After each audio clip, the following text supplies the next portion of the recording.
I think Donald Trump's fear of John Bolton testifying is that John Bolton has a lot of credibility within the Republican Party and within a core constituency within Donald Trump's base, namely and specifically the evangelical Christian Zionist base that has supported Donald Trump regardless of Donald Trump's conduct.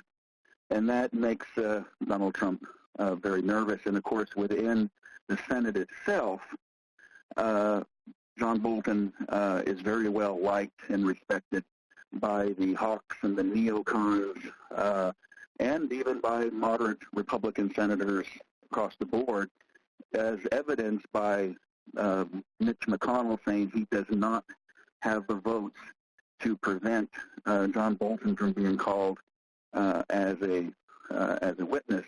And, of course, Donald Trump, we are seeing now the one thing that the impeachment trial in the Senate has exposed is that Donald Trump's administration and Donald Trump himself conduct and how he conducts himself is a hybrid of a street gang and a mafia operation.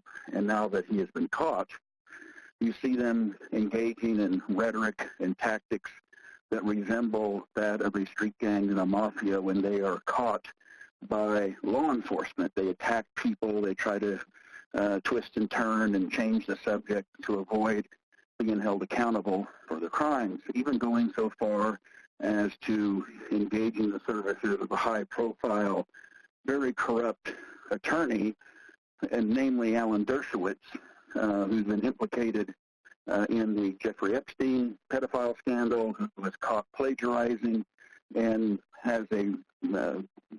presents himself as a Harvard law professor, but for the last 20 years has spent more time fighting BDS and representing the interests of the state of Israel. So you had Mr.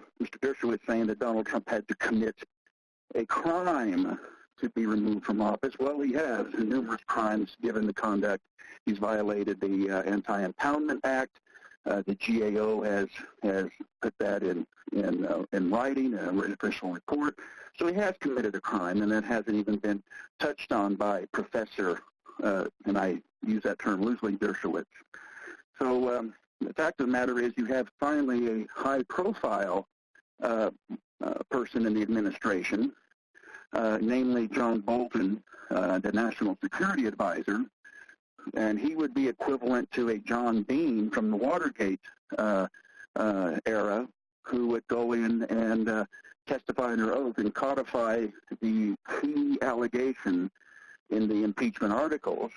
And so there's obviously now an attempt to either prevent his testimony or to put his manuscript in a skiff under secrecy where the senators can read it. They're trying to mitigate his testimony.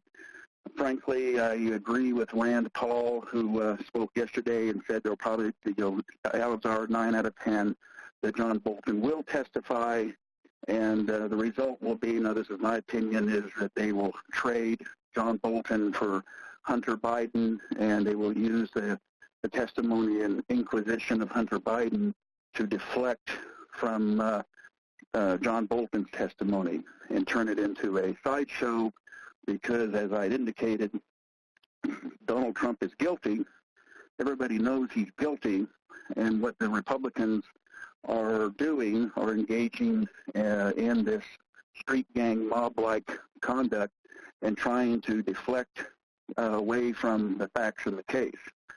In the end, Donald Trump will not be removed from office because, like a gang leader or a mafia kingpin, he rules by sheer terror and fear over the Republican senators, and which is a great threat to the democratic process in the United States, which has been greatly eroding for the last 20 years anyway. So Donald Trump's reign and rule will probably mark the beginning of the end of the democratic process in the United States.